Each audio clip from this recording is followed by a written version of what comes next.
My name is Monica Evans. I'm 29 years old, and until recently, I thought helping my family made me a good daughter, a loyal sister, a decent human being.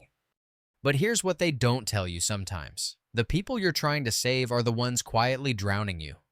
I was the one everyone called first for car repairs, tuition, groceries, rent, you name it. Until one day, I said no more and all hell broke loose. So I did what I do best. I made a plan. I kept receipts. And I dropped a bomb at a family barbecue they will never forget. Before I walk you through how I exposed years of financial manipulation, emotional guilt tripping, and cultural shaming, let me ask you this. Have you ever been called selfish for finally choosing yourself?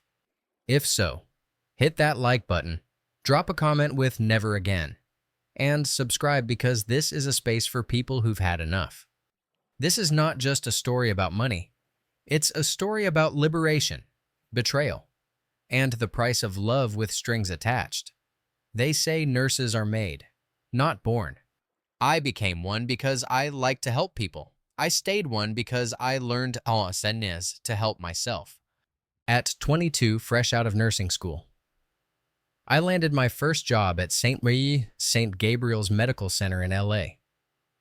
It wasn't glamorous ER nights, 12-hour shifts, patients spitting, bleeding, screaming, but I made it. And the moment my first paycheck cleared, so did my role in the family, the rescuer, the one who sends money without being asked twice, the one who always picks up. It started small. Money. We're short on groceries this week. Malcolm's car broke down again. Tasha needs help covering her wedding deposit. It's just this once. But once became routine. Every call was a request. Every text had a dollar sign behind it.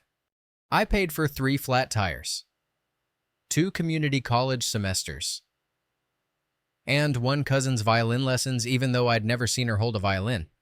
I told myself I was building equity. Not the financial kind, emotional equity. Respect. Gratitude. Maybe one day. Someone would say, "Monica, we see you." But that day never came. Let me introduce the key players. My mother, Bernice Evans, strong-willed, deeply religious, and fiercely proud of her community ties.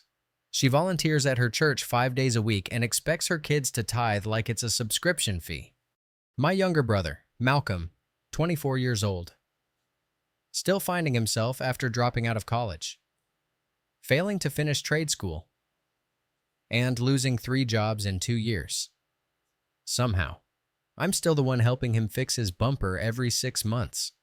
My cousin Tasha, engaged to a real estate agent who hasn't sold a house in 2 years. She's the golden child of the extended family. When she got engaged, I was honored with the task of sponsoring the cake and photographer. There's also Aunt Janice, my mother's sister, sharp as a tack, and usually the only one in the family with a working moral compass. She's the one who raised an eyebrow the first time she heard Malcolm ask me for rent. But she never interferes, not directly. And then there's me, Monica, the nurse, the single one, the rich one. Rich, I was living paycheck to paycheck, eating instant oatmeal and driving a 2006 Corolla with a missing hubcap, but I didn't have kids or a husband. So apparently, I had no real obligations. If you've never heard of black tax, let me explain. It's an unspoken expectation in many black families, especially among immigrants and first-generation professionals. If you make it out, you go back and pull everyone else up.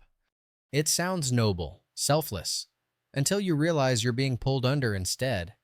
I gave away more than money. I gave time, mental bandwidth, opportunities.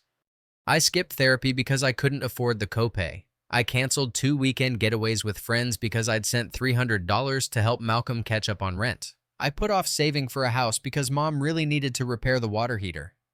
For 6 years, I helped, and helped, and helped, until one day, I checked my bank app and saw this. Available balance $61.43. I stared at the screen. sitting on the grimy toilet seat in the ER locker room, the air reeking of bleach and sweat. That morning, I had wired $500 to my mom for church donations. That afternoon, I found out she used the money to put down a deposit for Tasha's bridal shower venue. I didn't cry, I laughed, the kind of laugh that turns into coughing, then silence. Because that's when I realized I wasn't being generous. I was being harvested. I confronted my mom that night. You said the money was for church repairs.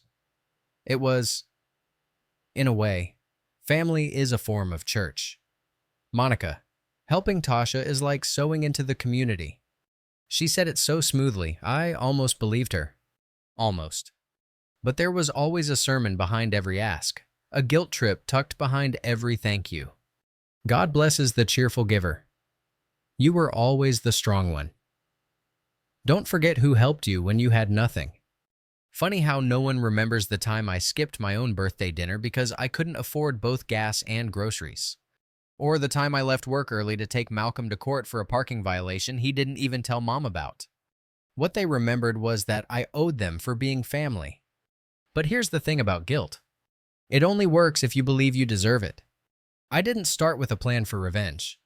That's not how this kind of story begins. It starts with exhaustion. The kind that isn't just physical, but spiritual. The kind that settles into your chest and makes you question who you are and what you've allowed to happen to you. After 6 years of playing the family ATM, I started tracking every payment on a spreadsheet. I didn't tell anyone. It wasn't for them, it was for me. I needed to see the damage in black and white. Rent help $650, car repairs $1,200, tuition $300-400, Tasha's wedding deposits, Malcolm's court fees, church donations, utilities, surprise emergencies that only I seemed responsible for. Line by line. The number grew until it made me sick.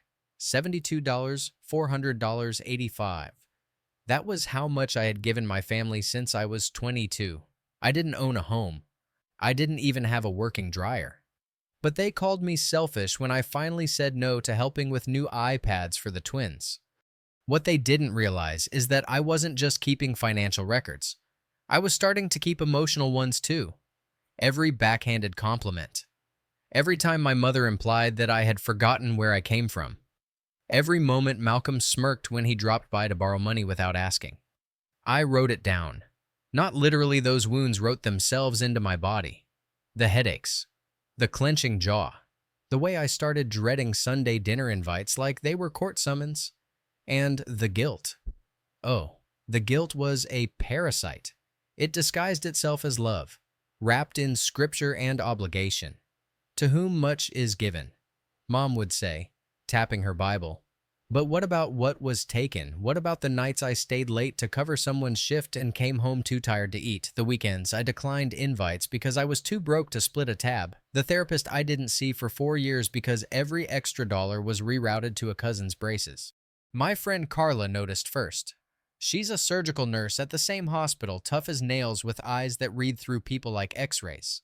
One night after our shift, I sat in the break room staring at the wall while she ate cold dumplings. "When's the last time you did something for yourself?" she asked. "Like actually for you, not for anyone else." I laughed, or tried to. The sound came out more like a cough. "Moni, I'm serious," she said, putting down her chopsticks. "You haven't taken a vacation in 2 years. You worked through COVID without a single mental health day. Your mom called you 3 times during rounds today. What the hell is going on?" I told her everything, quietly, like it was a confession. Carla didn't judge me. She nodded slowly and said, "That's not love, that's control. And you're allowed to choose yourself." It felt radical. The idea that I didn't have to sacrifice to be good. That choosing myself wasn't betrayal, it was survival. She gave me her therapist's number that night. That was the first brick in the wall I started to build between me and my family's entitlement. I didn't go no contact. Not yet. That would have drawn too much attention. Instead, I did what every good nurse knows how to do. I prepped in silence. I smiled. I answered texts. I went to birthday dinners and brought gifts, but behind every polite nod, I was watching, remembering, keeping tally. When my mom told me that Tasha's fiance had lost another job and they'd need help covering the photographer, I said I'd think about it. Then I put a line on the spreadsheet. When Malcolm asked me to co-sign for a used car just for 6 months, I bought a copy of the lease and tucked it into a folder. I wasn't just documenting money anymore. I was documenting patterns. And the more I tracked, the more disturbing the patterns became. Turns out, I wasn't the first in the family to be milked dry. A call with Aunt Janice one random Tuesday unraveled a piece I hadn't known was missing. We were catching up after church. I was outside the building in my car, pretending I had a headache, avoiding the passive-aggressive commentary from the church ladies. "You look tired, Monica," Janice said. "Burned out. Even. They're leaning on you too much, aren't they?" I paused. "What makes you say that?" Janice hesitated. Then her voice lowered, because they did the same thing to Terrence. Terrence, my uncle on my dad's side, had been painted as the selfish one ever since I was little. He moved to Atlanta and never came back for holidays. Mom always called him cold, said he abandoned the family. But Janice told me the real story. Terrence had paid off the family house twice. Once after a foreclosure scare. Then again when a cousin refinanced behind everyone's back and defaulted. He gave until he had nothing left.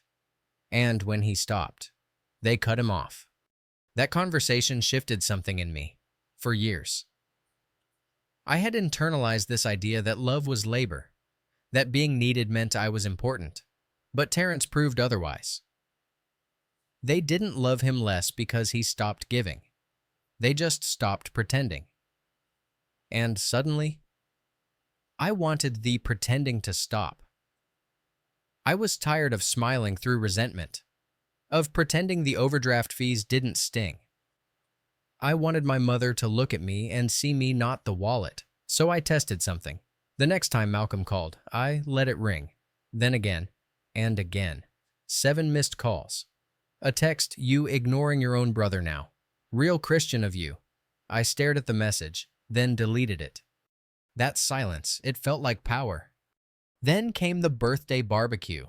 Malcolm's 25th. Mom called me 2 weeks in advance, not to invite me, but to ask if I could sponsor the catering. "You know, he's been going through a lot," she said. "It would really mean a lot to the family." I almost laughed. This was the same brother who once told me I was acting brand new when I asked him to pay me back for an Uber. The same one who made jokes about me being single at every family function. Still, I said yes, but only to coming, not to paying. What they didn't know was that I'd already started printing out the receipts. Not just the bank statements, every Venmo, Zelle, transfer confirmation, every email thread asking for just a little help. Carla helped me organize them in a binder with tabs. 72,485 cents, color-coded by category. I even made a cover page. Title, "In Case They Forgot." That night before the party, I sat in bed with the binder in my lap and a heaviness in my chest. Not fear-grief. The kind you feel when you realize the people you love never actually saw you. They saw your usefulness. That grief didn't come with tears. It came with stillness. A decision. Tomorrow.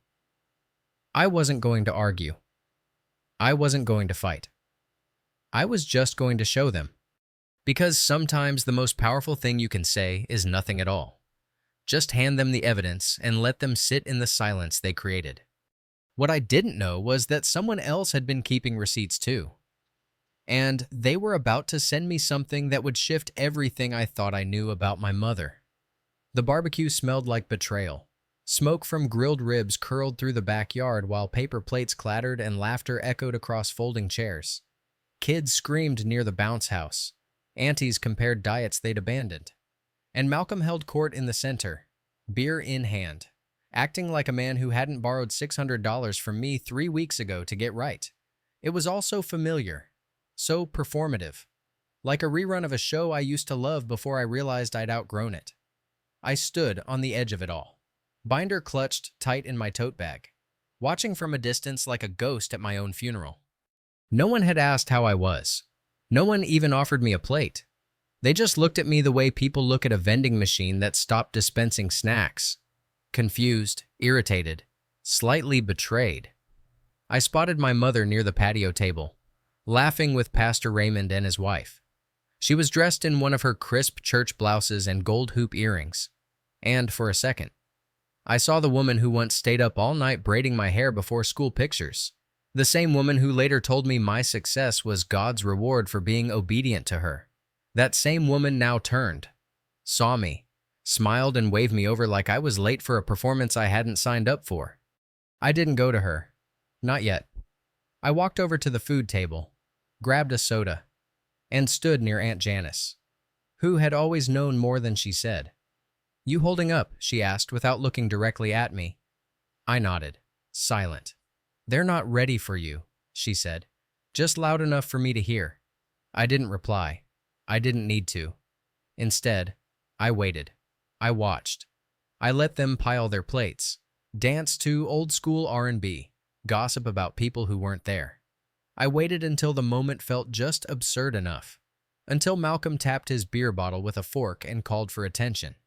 "Let's take a minute to thank everyone who made this happen," he announced, smug. Especially Monica, who came through, as always. A few people clapped, someone hollered, "You the real MVP, girl," and I just smiled, not out of pride, out of calculation.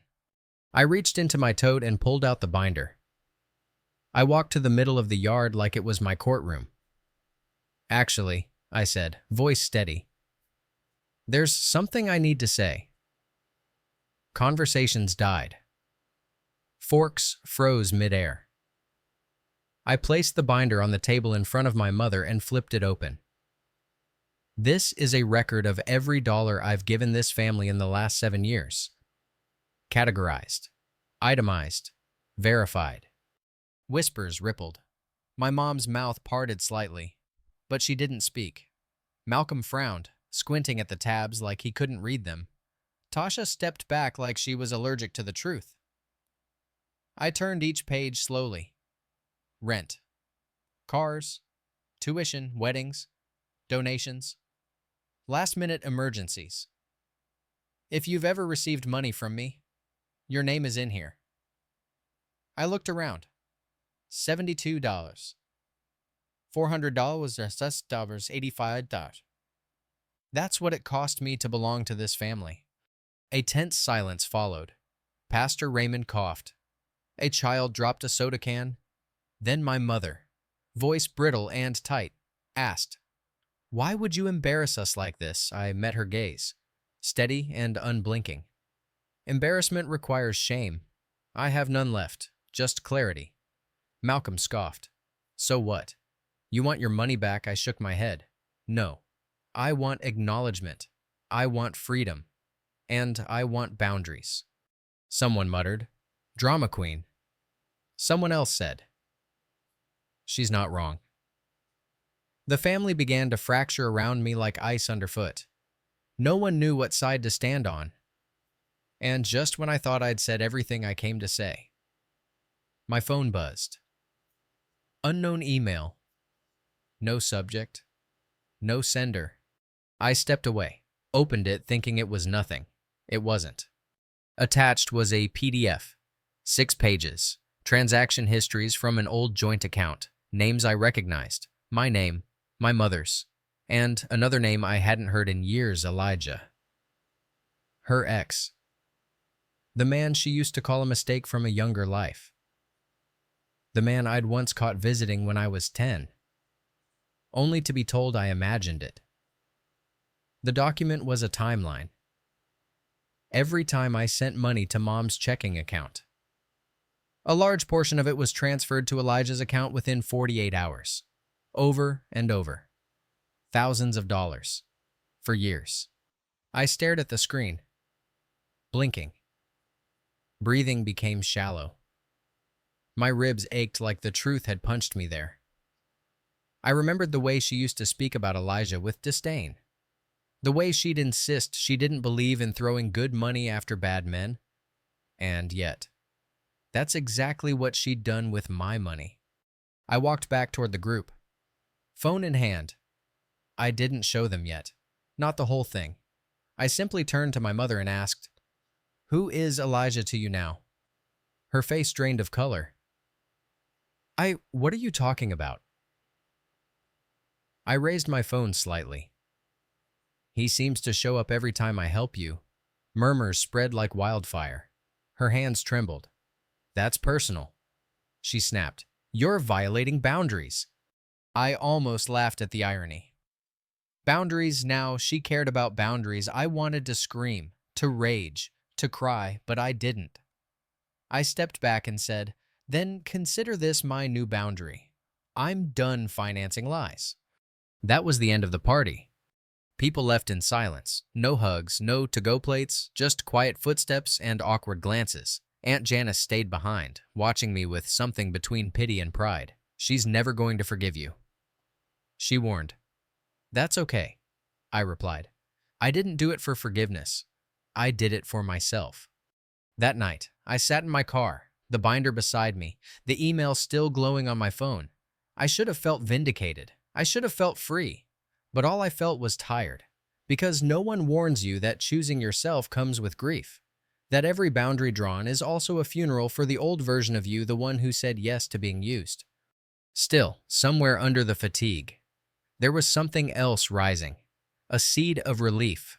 A strange, quiet joy that I no longer belonged to anyone who saw me as a resource instead of a person.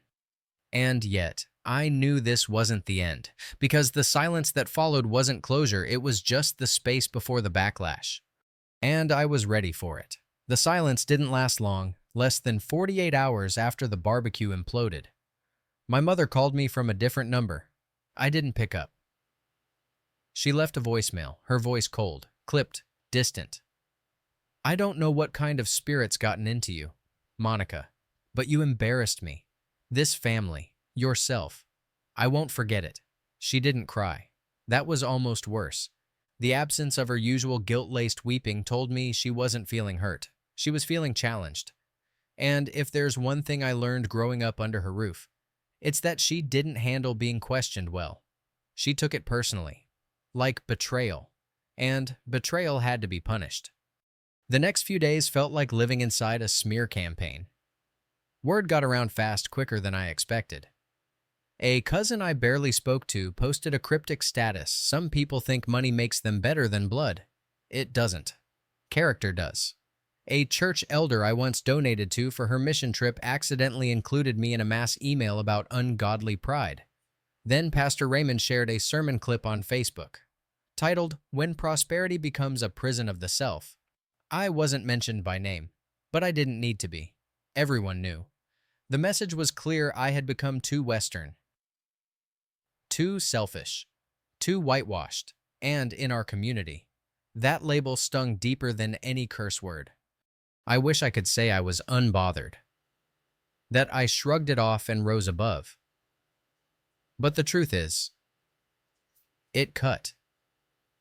Not because I believed it, but because some deep part of me still wanted to be understood, still wanted to be seen not just as a bank or a scapegoat, but as a daughter, a sister, a human being trying to breathe under the weight of everyone else's expectations. But the more I tried to explain, the more people twisted it. She thinks she's better than us now. She forgot where she came from. She chose therapy over her mother. Maybe I did. Maybe that's what healing looks like, choosing yourself even when it makes others uncomfortable. Carla noticed the shift in me almost immediately. "You're quieter," she said one afternoon during lunch. "Heavier." I nodded, then told her everything about the Elijah transfers, the email, the fallout. Her face tightened. "That's emotional extortion," she said. "It's not just money. Your mother's been selling your labor as virtue." I didn't know how to respond to that, but the word stuck. Labor. That's what it had always been. I wasn't giving freely. I was working for belonging, for approval, for some imaginary seat at a table that was never mine to begin with. That's when Carla said something that flipped a switch in my brain. "You know," she mused, If it were me, I'd make it legal, formal. You've been treated like a trust fund. Maybe it's time you act like one and shut it down with paperwork. At first, I laughed. It sounded dramatic, petty. But then the idea took shape. Not revenge, not even spite, just documentation. Protection. A clean boundary sealed with signature and stamp. So I called a lawyer. Her name was Jordan Kim, sharp, unapologetically direct. She listened without flinching as I laid out the history, the money, the manipulation, the Elijah transactions. When I finished, she said, "We're not here to sue anyone. We're here to make it impossible for them to pretend they didn't know what they were doing." She drafted a formal cease and desist letter, detailing every transfer, every instance of emotional coercion tied to financial requests. Then she added a personal note. Any further financial solicitation from family members without written agreement may be considered harassment under California state law. It was dramatic. It was bold. It was the line I needed. I mailed it certified to my mother's address. I didn't wait for a response. But I got one. 3 days later, I received a text not from her, but from Malcolm. "You really sent Mom legal threats. You're dead to us." No greeting, no punctuation, just that. My hands trembled, my jaw tightened. Then came another. From Tasha. "I hope that house you bought keeps you warm, because you're going to be alone forever." The pain wasn't in the words, it was in the familiarity of the tactic. Punishment by exile, cold shoulders, guilt through silence. They didn't want resolution. They wanted obedience. And yet, for every bridge that burned, something in me stood taller. I wasn't just holding my ground, I was reclaiming it. A week passed. Then 2. The emails stopped. The phone went quiet. For the first time in months. I slept through the night. The ache in my chest softened. I even laughed real, belly-deep laughter watching reruns with Paul, who stayed by me through all of it, never pushing, never prying, just present. And then, out of nowhere, Aunt Janice called. "Can I come by?" she asked. Her voice sounded strange, tired, like something had shifted in her, too. She came over that evening with a manila envelope and a tired smile. Inside were old letters, statements, and copies of emails. From my mother to Elijah. Messages that weren't just financial, they were emotional. They painted a different portrait of her. A woman still emotionally tied to a man she told me she hated. A woman who had confided in him about feeling trapped by a daughter who thinks too much of herself. My hands shook as I read them. Janice looked me in the eye and said, "I never wanted to get in the middle, but you deserve to know the whole truth." She didn't say sorry for my mother. She didn't excuse anything. She just gave me the evidence and a seat at a different table. A quiet gesture of validation. That night, I didn't cry. I didn't rage. I felt something different, resolve. Because the next time they tried to paint me as the villain, I'd be ready with facts, receipts, and boundaries carved in granite. But what I didn't know was that my mother wasn't done yet. She had one more move planned, one more public display that would force me to decide once and for all whether I'd ever set foot back into that world again. Sunday morning came with that strange kind of stillness, heavy, expectant, like the air before a storm. I hadn't planned to attend church. After everything, stepping into that sanctuary felt like walking into the lion's den wearing a name tag that said Judas. But Aunt Janice called me early. Her tone was low, urgent. "She's going to make a speech today," she said. "She's calling it a family restoration testimony." I didn't need translation. This wasn't reconciliation. It was narrative control. I was about to become the parable, the wayward daughter who lost her path, whose prosperity poisoned her soul, who rejected her roots in favor of pride. A cautionary tale cloaked in scripture. I sat in the parking lot of Mount Calvary Missionary Baptist for nearly 10 minutes, the engine still running. My hands were calm, but my stomach was tight.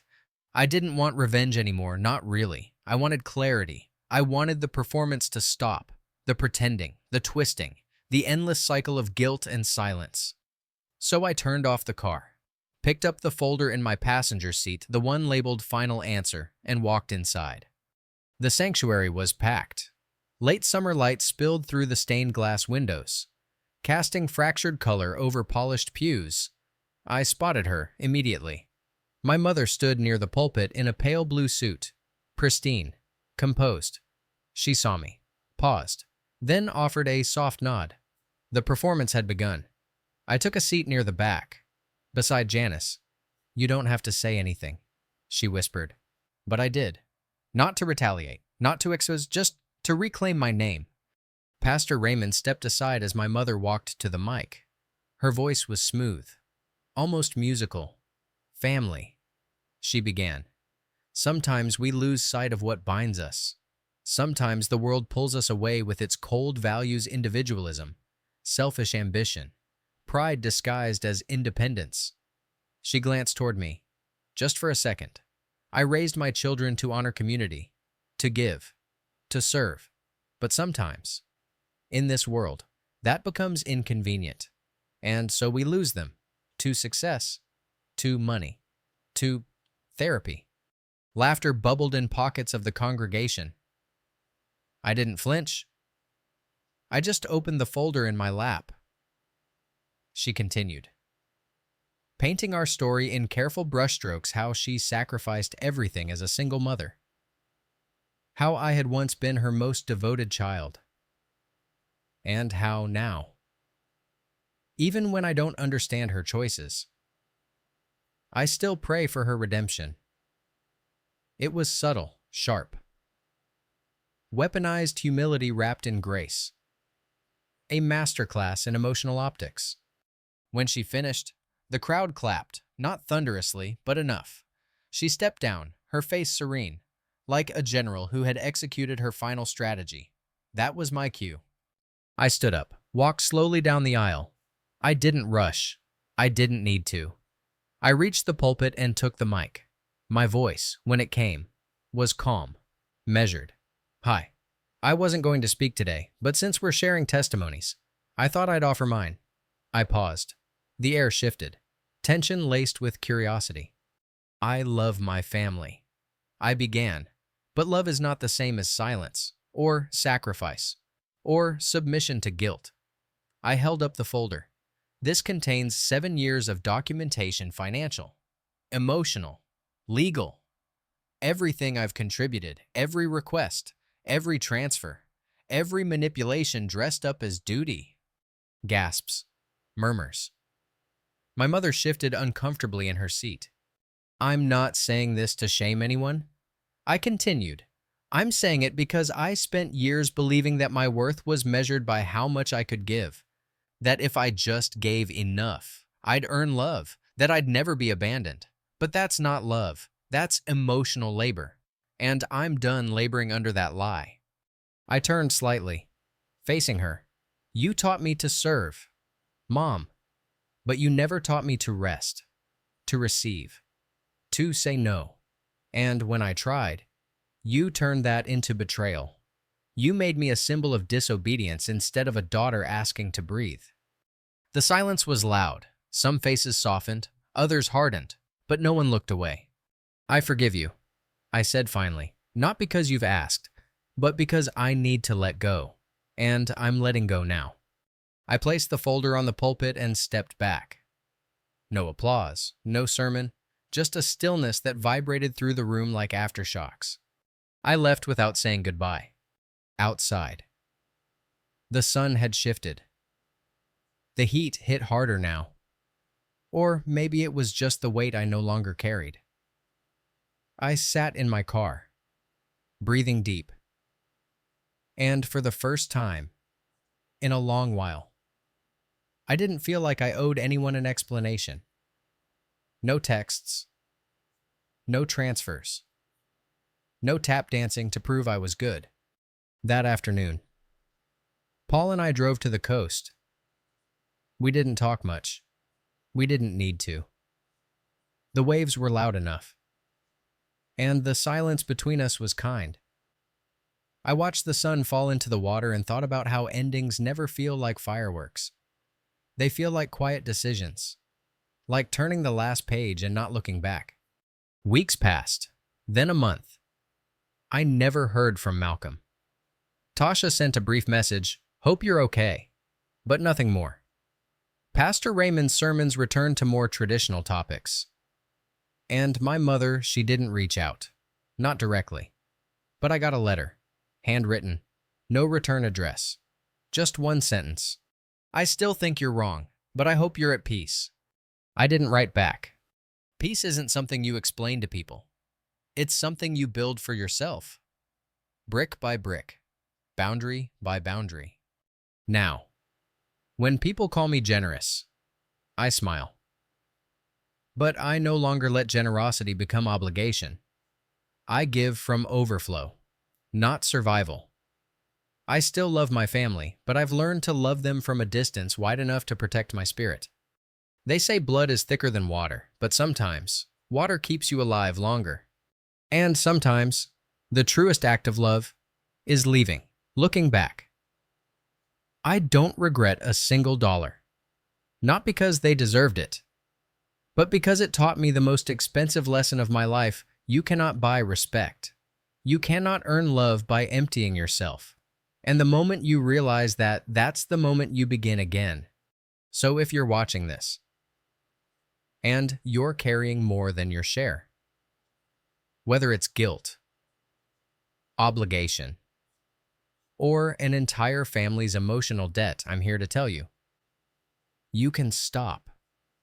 You can choose peace. You can walk away. And when you do, you'll find the version of yourself who's been waiting at the door the whole time, keys in hand, heart wide open, ready to come home.